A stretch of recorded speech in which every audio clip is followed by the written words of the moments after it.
오늘 한 절이니까 읽겠습니다. 고린도후서 13장 5절 말씀입니다.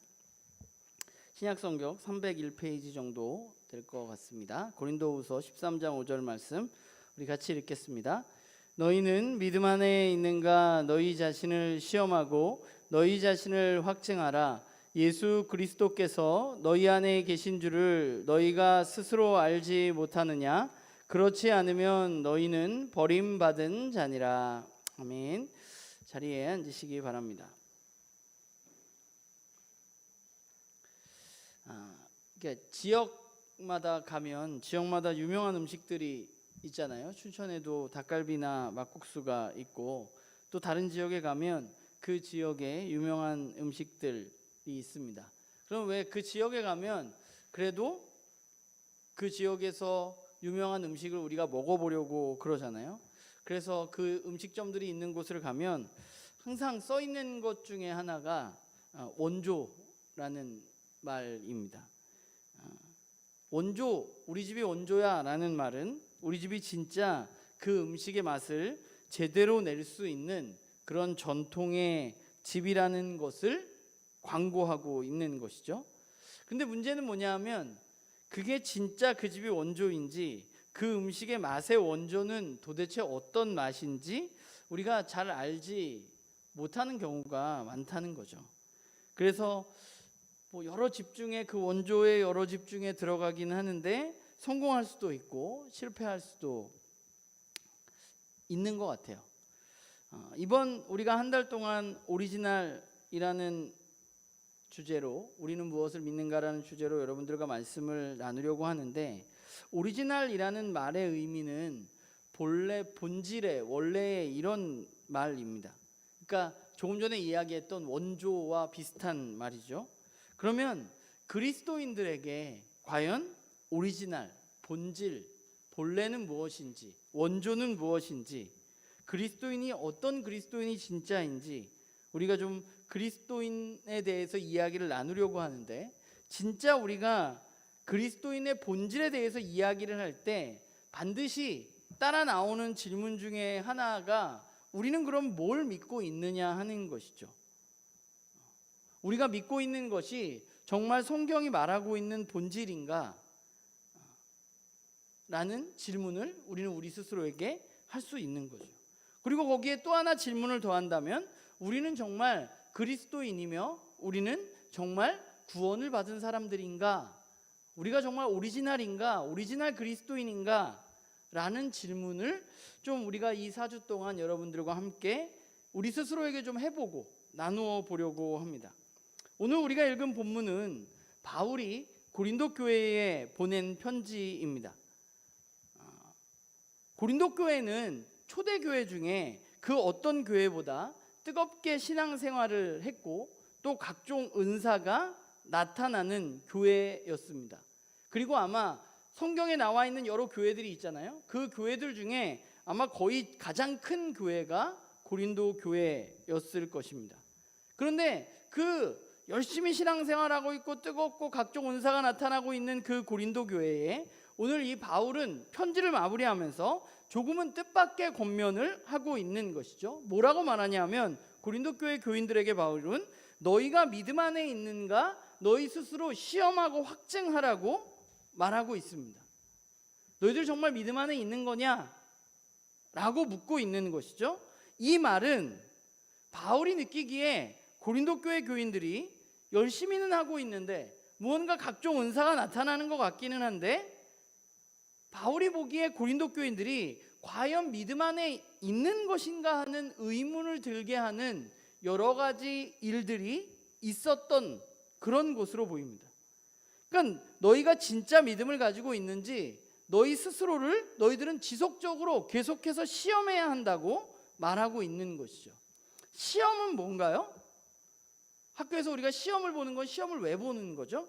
내가 배운 것을 알고 있는지 모르는지 확인하는 시간이 시험입니다. 시험은 뭐 등수를 매기려고 하는 것도 아니고 내가 배운 것을 잘 알고 있는지 잘 모르는지를 확인하는 시간인데, 그러니까 바울은 고린도 교회 교인들에게 도전하고 있는 거죠. 너희들이 가지고 있는 믿음이, 신앙이 정말 제대로 된 신앙인지, 제대로 된 믿음인지, 너희들이 믿음 안에 있는지 너희들이 확인을 해봐야 된다는 것이죠. 시험해봐야 된다는 것입니다.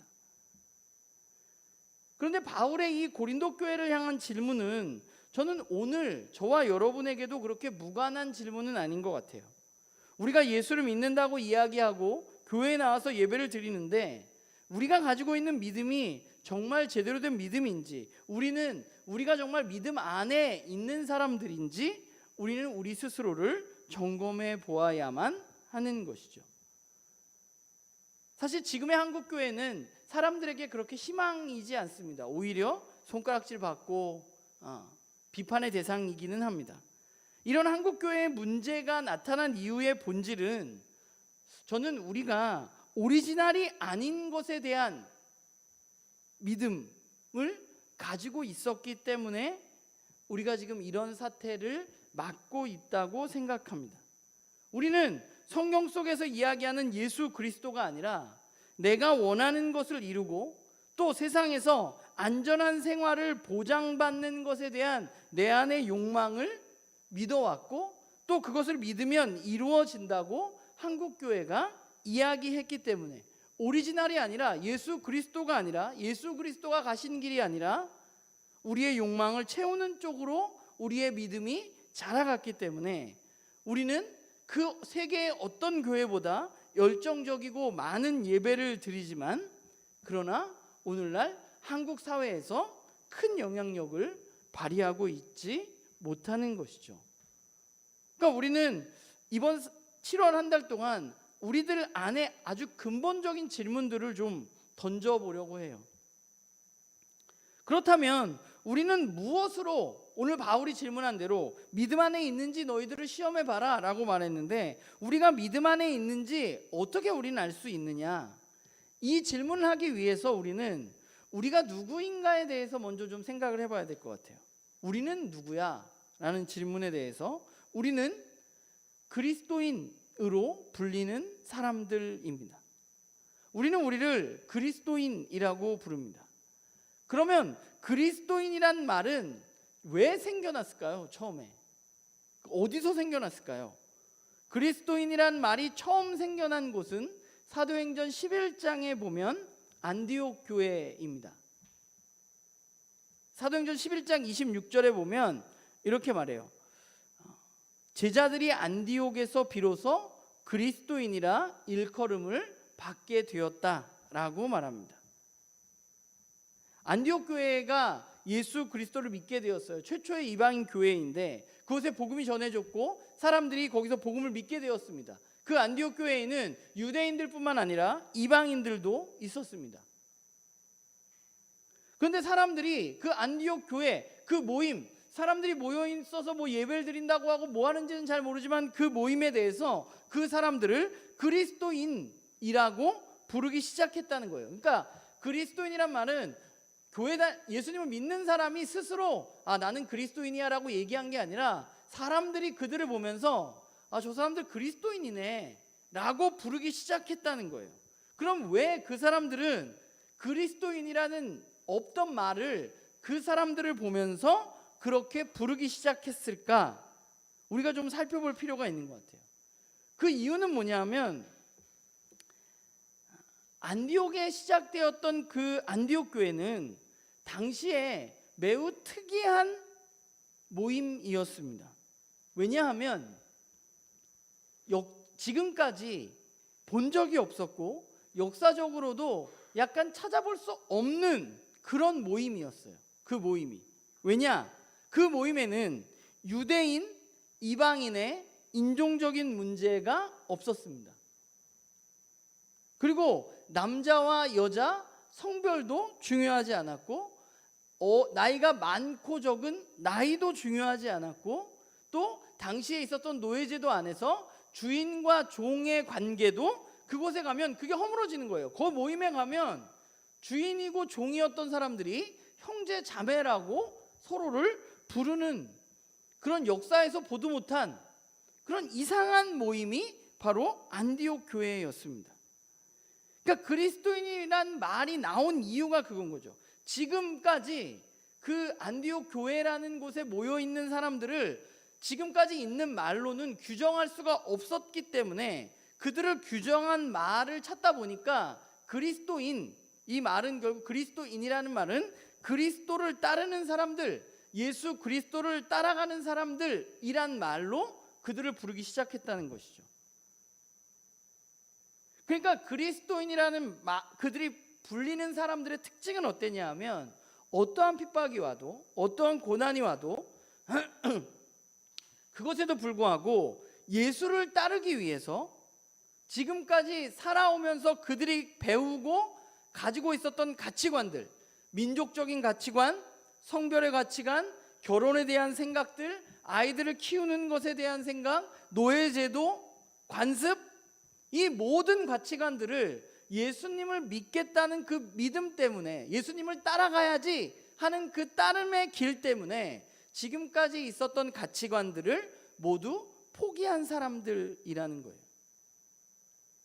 그러니까 예수님을 따르기 위해서, 그게 항상 최우선이기 때문에 예수님을 따르기 위해서 이게 예수님의 말씀에 합당하지 않다면 그들은 그것을 뒤로 하고 예수님을 따르는 것을 최우선으로 했었던 사람입니다. 그 사람들이 그들을 보면서 쟤네들은 예수님을 따라가는 사람들이구나, 그리스도인이구나, 메시아를 따라가는 사람이구나 라고 부르기 시작하는 것이죠. 그러니까 그리스도인이란 말은 이 세상에 살기는 살지만 이 세상의 가치, 내가 배워왔던 가치, 그 가치들을 부인하고 뒤로 하고 예수님의 말씀을, 예수님을 따라가는 것을 최고 가치로 여기고 살아가는 사람들이 바로 그리스도인들이었죠. 그래서 그리스도인들은 예수를 따라가기 위해서 뭐까지 버렸어요? 결국은 생명까지 버리는 사람들이었습니다. 그들이 왜 생명을 버렸나요? 남들한테 잘 보이기 위해서 생명을 버린 게 아니라 예수를 따라가기 위해서 생명을 버리는 것입니다. 그게 바로 그리스도인이에요.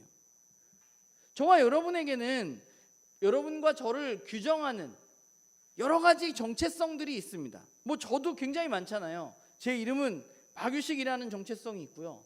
또 이현주라는 여자의 남편이고, 주의 주은이 아빠고, 또 나는 교회 담임 목사고, 헤비타트 춘천지의 사무국장, 이런 여러 가지 정체성의 요소들이 저에게 있습니다. 그런데 그리스도인이라는 말은 저를 소개하는 어떤 여러 가지 수식어들 중에 하나가 아니라, 그리스도인이라는 정체성은 제가 지금까지 살아오면서 중요하게 생각했던 정체성의 요소들보다 더 중요한, 그 어떤 것도 비교할 수 없는 결정적인 정체성이어야만 하는 것이죠. 만약에 저에게 그리스도인이라는 정체성보다 나눔교회 담임 목사라는 정체성이 더 우위에 있다면 저는 그리스도인이 제가 목사이지만 아닌 것입니다. 목사고 장로고 권사고 이런 게 중요한 게 아니라, 내게 중요한 것은 내가 그리스도를 따라가는 사람인가 하는 것이 가장 중요하다는 거죠. 저에게 만약에 담임 목사라는 타이틀이 내가 그리스도를 따라가는 데 방해가 되거나 내가 그리스도를 따라가는 데 문제가 된다면 목사의 타이틀을 내려놓는 것이 내가 그리스도인으로 살아가는 올바른 방법인 것이죠. 저는 우리 스스로에게 물어야 된다고 생각해요. 난 정말 그리스도인인가? 우리가 주님 앞에 언젠간 서게 될 텐데, 주님 앞에 설 때 하나님께서 우리에게, 저는 그렇게 질문하실 수도 있겠다는 생각을 하게 돼요. 유식아, 넌 진짜 그리스도인이었니? 이렇게. 우리 스스로는 우리에게 그렇게 질문을 하는 것이죠. 그런데 그러면 그리스도인이 완벽하냐? 그렇지 않습니다. 부족한 부분들이 있어요. 제가 이런 얘기를 하면 좀 우려되는 것이, 나는 그렇게 못 사는데 나는 그리스도인이 아닌가? 구원받지 못한 건가?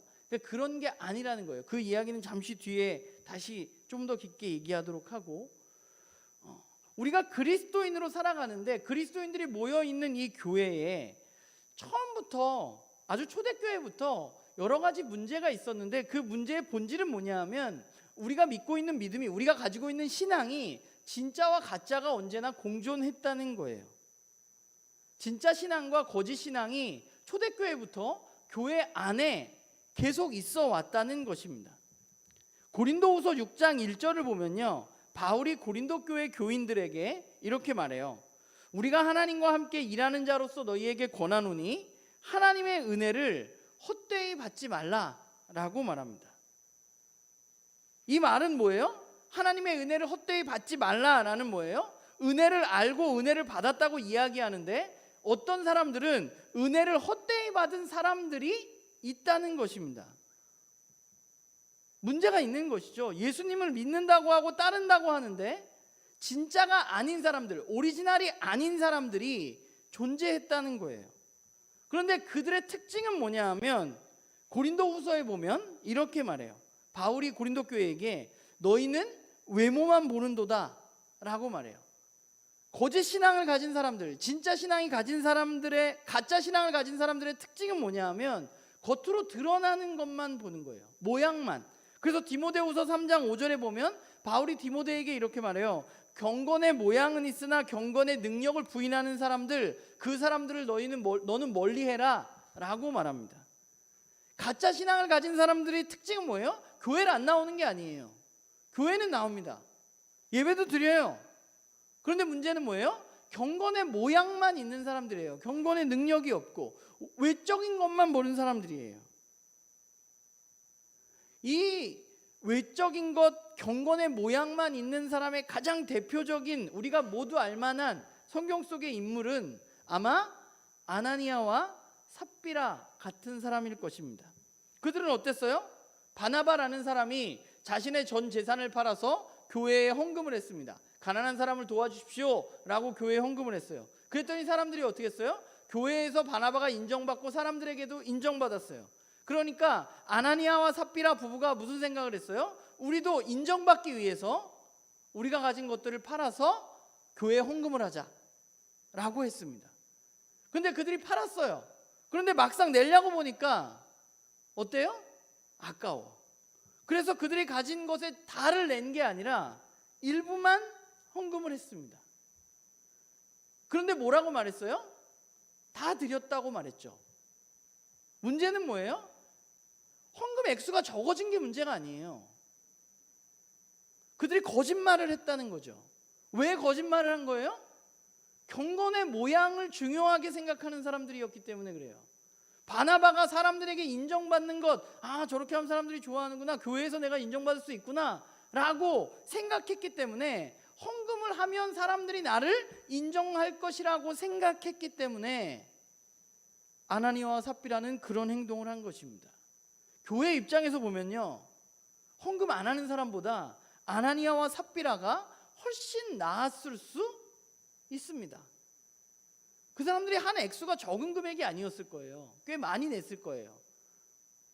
교회 입장에서 보면 교회도 열심히 다니고 자기의 것들을 팔아가지고 헌금하는 저 사람 굉장히 괜찮아 보일 것이었습니다. 그런데 문제는 뭐예요? 하나님은 경건의 모양을 보시는 분이 아니라 경건의 능력을 중요하게 생각하는 분이라는 거예요. 우리가 보기에는 헌금을 절반이라도 했으니까 괜찮은 거 아니야? 그래도 교회에 보탬이 됐겠네, 가난한 사람들을 도울 수 있어 라고 생각할 수 있지만, 하나님의 기준은 그게 아니라 아나니아와 삽비라가 거짓말을 한 것, 경건의 모양만 추구하는 사람이었다는 것, 그들이 가짜 신앙을 가지고 있었다는 것이 문제가 된 것이죠. 우리도 마찬가지입니다. 우리의 진짜 신앙이냐, 우리가 가지고 있는 신앙이 가짜 신앙을 드러나는 것은 우리에게 경건의 모양만 우리가 추구하고 있느냐, 아니면 경건의 능력을 추구하고 있느냐 하는 것입니다. 경건의 모양을 추구하는 사람들은 어떠냐 하면 겉으로 보기에는 굉장히 괜찮은 사람이에요. 예배도 열심히 나오고 봉사도 열심히 하고 헌금도 열심히 하고 기도도 열심히 하는 것 같습니다. 그런데 그들은 하나님이 평가하기에는, 우리는 그렇게 볼 수 있어요. 그런데 하나님이 평가하기에는 거짓 신앙을 가지고 있다고 말씀하고 계신 것이죠. 이건 초대교회뿐만 아니라 오늘날 우리에게도 똑같습니다. 경건의 모양만, 경건의 능력이 아닌 경건의 모양만 추구하는 이들이 있습니다. 그럼 경건의 능력은 뭐예요? 하나님을 진실하게 사랑하고 하나님이 주신 내 옆에 있는 지체들을 진실하게 사랑하는 것이 경건의 능력입니다. 그 마음에서 출발하는 거예요. 바나바가 사람들에게 인정받으려고 헌금한 게 아니라 바나바는 하나님께 감사해서 하나님의 사랑에 감격해서 그 하나님께 헌금했고 그 하나님의 사랑에 감사한 그 헌금이 가난하고 힘든 이들을 도왔던 거예요. 그런데 아나니아와 삽비라는 헌금을 했어요. 그런데 뭐가 문제였어요? 그들에게는 하나님을 사랑하는 것에 대한 감사가 아니라 사람들에게 보이기 위한 경건의 모양만 그들이 추구했다는 것입니다. 어떤 책에 보니까 그런 사람들을 명목상 그리스도인이라고 부르는 것을 보았습니다. 무늬만 그리스도인인 사람들입니다. 그리스도인이라고 불리지만 실제로는 우리가 봤을 때는 모르지만 하나님이 보시기에는 가짜인 사람들, 그 사람들이 명목상 그리스도인들인 거죠. 아까 말했던 것처럼 이런 이야기가 나오면 나는 구원받은 거 맞나? 나는 그리스도인인가? 라는 질문을 우리 스스로 하게 됩니다. 특별히 한국교회의 굉장히 중요한 질문은 구원의 확신이 있느냐? 넌 죽어서 천국 갈 수 있니? 이게 우리에게 굉장히 큰 질문입니다. 너 구원받았어? 라는 말. 저는 구원받았을까요? 제가 어제 이 질문을 똑같이 했거든요. 그랬더니 박승선 집사님이 제 옆에 앉아 있었는데 굉장히 크게 아멘 이렇게 대답을 했습니다. 제가 구원을 받았는지 받지 않았는지는 아무도 모르는 거죠. 사람들이 구원을 받았는지 안 받았는지, 구원의 확신이 있는지 궁금해하니까 그걸 이용해서 구원파가 나오는 것입니다. 너 구원받았어? 몇 날 몇 시에 구원받았어? 이걸 중요하게 여기게 하는 것이죠. 우리는 내가 구원을 받았는지 구원을 못 받았는지 굉장히 중요하게 생각하고 그걸 알고 싶어 해요. 어떤 가시적으로 명확한 증거가 땅땅땅 너는 구원받았어 라고 있었으면 좋겠다고 생각합니다. 그런데 신학을 공부하고 저처럼 목사가 된다고 해서 구원을 받는 건가? 겉으로 보기에는, 경건의 모양으로 보기에는 받을 수도 있죠.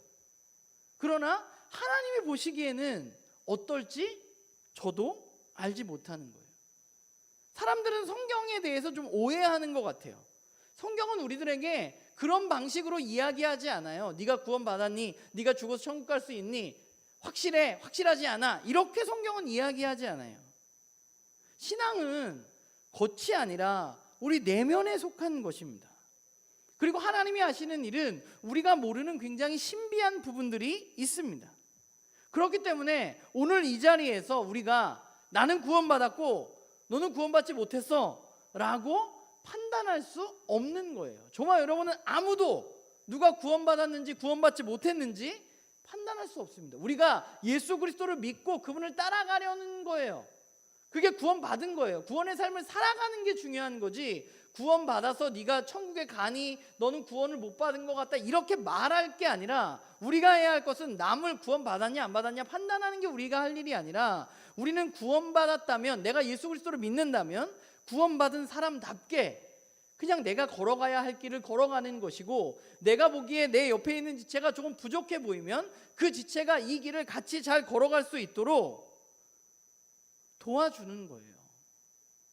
마태복음 25장에 보면 굉장히 경건하고 구원받을 만한 사람들, 바리새인 같은 사람들이 예수님은 하나님 앞에 섰을 때 난 너가 누군지 모르겠다라고, 주여 주여 불러도 난 너가 누군지 모르는데 라고 이야기할 수 있다고 예수님 분명히 말씀하셨습니다.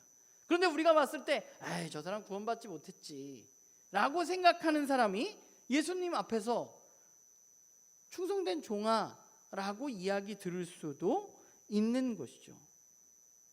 우리가 해야 할 일은 누군가가 구원을 받았고 안 받았고를 판단하는 것이 아니라, 오늘 저와 여러분의 삶에서 그리스도인의 정체성에 걸맞게, 아까 말했던 것처럼 예수님을 따라가는 것을 최고 가치로 여기고 그저 매일매일의 삶을 살아가는 것, 그것이 우리에게 필요한 것입니다.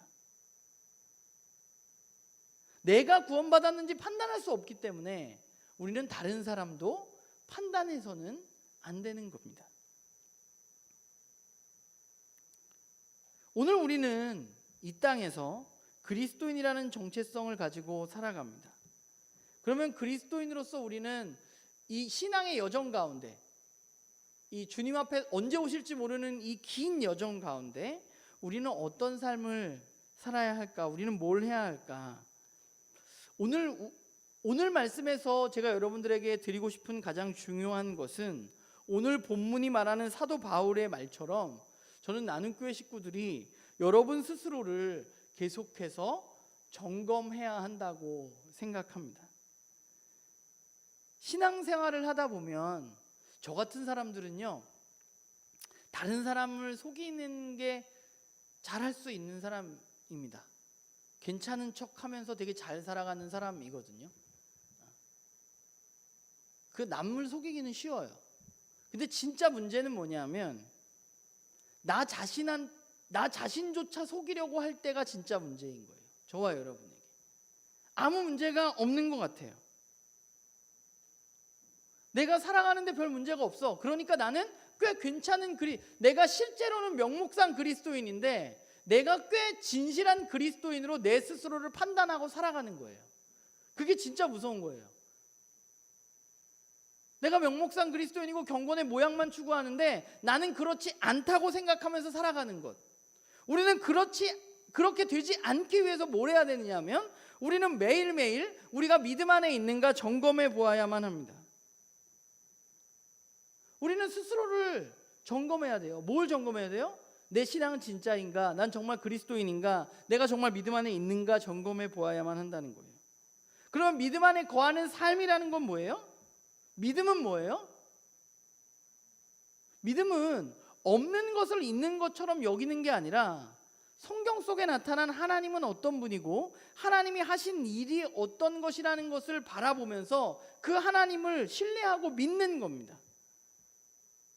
믿음은 내 삶에 일어나는 일로 하나님을 판단하는 것이 아니라 말씀 가운데 나타나는 하나님을 발견하고 그 하나님을 신뢰하는 것이 믿음입니다. 우리가 믿음 안에 살아가고 있는가 아닌가를 점검하는 것은 내가 그 하나님을 오늘도 신뢰하고 살아가고 있는가 하는 것이죠. 성경이 말하는 우리를 의의 길로 인도하시고 선하신 그 하나님을 내가 신뢰하고 살아가고 있는가? 내 삶의 환경이 어떠하건 간에 내가 그분의 뜻을 따라서 움직이려고 애쓰고 있는가? 좀 부족할 수 있어요. 그런데 부족한 게 문제가 아니라 괜찮다고 생각하는 게 전 더 문제인 것 같아요. 나는 꽤 괜찮은 사람이야. 이 정도만 하면 됐지. 그것보다 내가 그리스도 안에서 우리의 삶을 내가 정말 믿음 안에서 그리스도인으로 살아가고 있는가 우리는 매일매일 점검해야만 하는 것입니다. 저는 그래서 나눔교회 식구들이 우리가 말씀 묵상도 하잖아요. 저와 여러분에게 이번 주 숙제는 매일매일 자기 전에 우리 스스로에게 좀 질문을 던져봤으면 좋겠어요. 나는 오늘 하루 그리스도인답게 살았는가? 나의 부족한 부분은 무엇이었는가? 여러분을 점검해 보시길 바랍니다. 그리고 또 하나 해야 될 게 있는데 그게 뭐냐 하면 점검을 하려면 기준이 명확해야 돼요. 참과 거짓을 우리가 분별할 수 있어야만 합니다. 성경은 우리에게 뭐라고 이야기하냐면 예수님은 거짓 선지자들이 없다고 말하지 않아요. 성경은 우리에게 거짓 선지자와 거짓 메시지는 언제나 우리와 함께 있다고 말해요.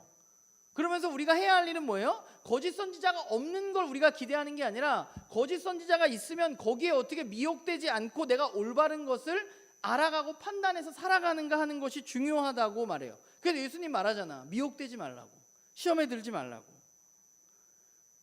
우리가 해야 할 것은 그렇기 때문에 올바로 알아야만 돼요. 무엇이 참인지 알아야만 돼요. 제가 여러분에게 성경을 읽으라고 묵상을 하라고 말씀드린 이유는 뭐가 맞는지 틀리는지 여러분들 스스로 판단할 수 있어야 되기 때문에 그래요. 저를 뭘 믿고 여러분들 그렇게 믿는 거예요? 제가 틀릴 수도 있는데, 제가 경건의 모양만 있을 수도 있잖아요. 안 그러려고 노력하지만. 여러분들 스스로가 말씀을 보면서 무엇이 올바른 것인지 무엇이 올바르지 않은 것인지를 알아가야만 해요. 그래서 만약에 주일에 전해지는, 목사를 통해서 전해지는 말씀이 뭔가 내가 봤던 성경과 좀 다르다고 여겨진다면 그때는 뭘 해야 되겠어요? 저한테 얘기해야 되겠어요?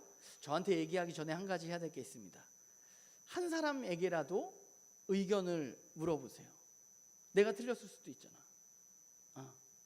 내 옆, 공동체라는 건 그런 거잖아요. 내 옆에 있는 지체들에게, 야, 내가 성경을 읽었는데 이렇게 읽었는데 이번 주에 목사님이 이렇게 말씀을 하셨는데 너는 어떻게 생각하니? 물어보세요. 그 사람이 내가 봤을 땐 목사님 말씀이 맞는 것 같은데 라거나, 나도 요즘에 좀 요번에 좀 이상했는데 라고 말할 수 있잖아요.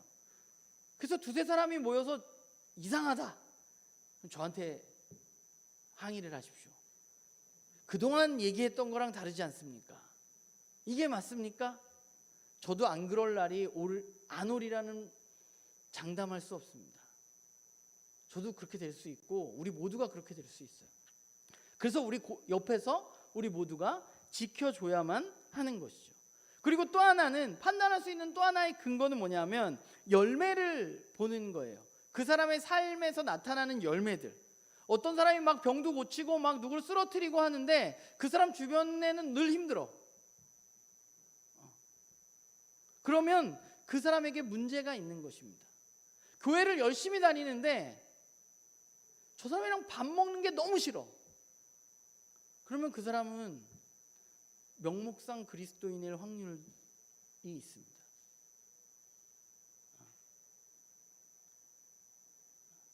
교회를 열심히 다니고 기도도 너무 많이 한대. 근데 별로 만나고 싶지가 않아. 저 사람 만나면 너무 힘들어. 자꾸 남의 얘기하고 너무 힘들어. 같이 있는 것조차 힘들어. 그러면 그 사람은 참이 아니라 거짓일 확률이 있습니다. 물론 우리가 올바른 곳으로 이끌어야 하는 책임도 우리에게 있습니다. 그러나 먼저 해야 할 건 뭐예요? 뭐가 올바르고 뭘 바르지 않은지 우리는 분별해야만 하는 것이죠.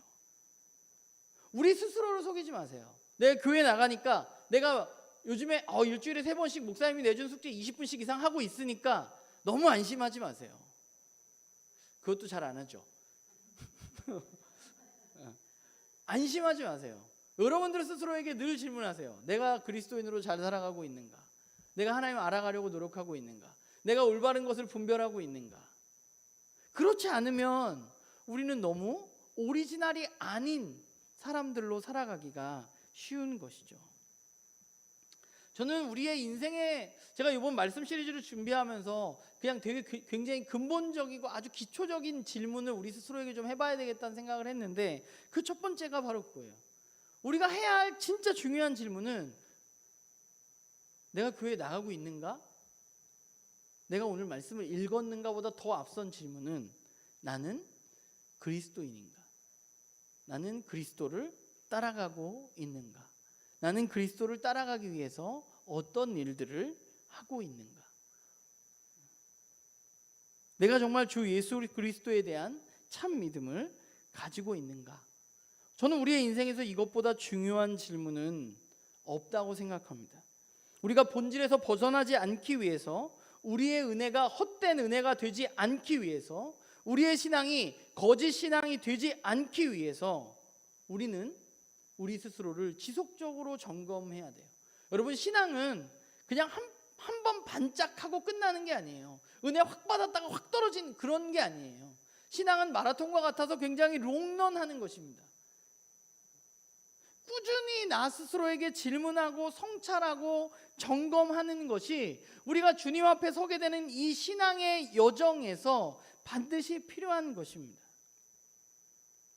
저는 나눔교회 식구들이 나에게 주어진 어떤 눈에 보이는 상황 때문에, 그것 때문에 즐거워하고 기뻐하는 사람들이 아니라, 어떠한 상황 가운데서건 나를 사랑하시는 그 하나님을 신뢰함으로 말미암아서 그 하나님 때문에 평안하고 기뻐하는 신앙의 여정을 걸어가기를 소망합니다.